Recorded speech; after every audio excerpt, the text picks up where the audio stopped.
আজকে যে প্রিমিয়ার হওয়ার কথা ছিল সেটা যে রাজ্য সরকার তাতে বাধা দিল, এটা নিয়ে কি বলবে? এটাই বলবো, জোর যার মুলুকতা। শুনলেন? আগে বইটা তো দেখুন, তারপরে তো বলবেন। বইটা না দেখেই যদি এরকম করেন কি হবে? ওই এটা নোয়াখালীর ম্যাসাকার, ক্যালকাটা কিলিং, তার উপরে বই। এখন কিসের জন্য ভয় সেটা বলতে পারছি না, তবে ভয় তো নিশ্চয়ই পেয়েছেন, নইলে করবেন কেন? কি হবে আগামী দিনে এই রাজ্যের ভবিষ্যৎ? আলো জ্বলছে এখন, এরপরে অন্ধকার।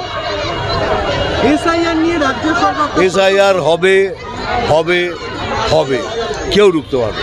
সেক্ষেত্রে বাংলাদেশের শরণার্থী যারা, তাদের কি ভবিষ্যৎ? তাদেরও তো একই ব্যাপার। যদি আপনি ইল্লিগালি এসে থাকেন, sorry, we can help it. তাহলে সেক্ষেত্রে সনাতনী যারা আছেন তারা সনাতনী, বারবার করে তো বলছি, সনাতনী জেগেছে। আমি যেমন বলি কে গর্ব সে কহো হাম সনাতনী হ্যাঁ, আপনারাও সনাতনী। সনাতনী আমাদের উৎস, সনাতনী আমাদের গর্ব। তো সনাতনী যখন জেগেছে তখন B expect a good result.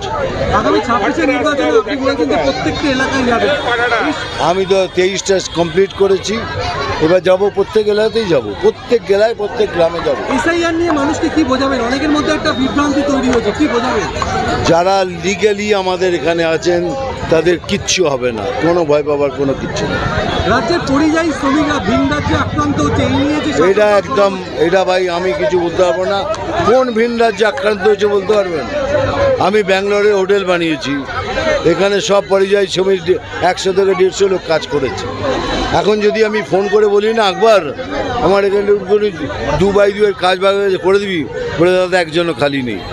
খুব আনন্দ আছেন ওরা, খুব ভালো কাজ। এইসব করে ওদের যদি আবার কষ্ট পেলেন, ওরা এসে গেলে কি পাবে? এখানে তো কিছু করার নেই, অ্যাটলিস্ট ওরা তো সুখে রয়েছে।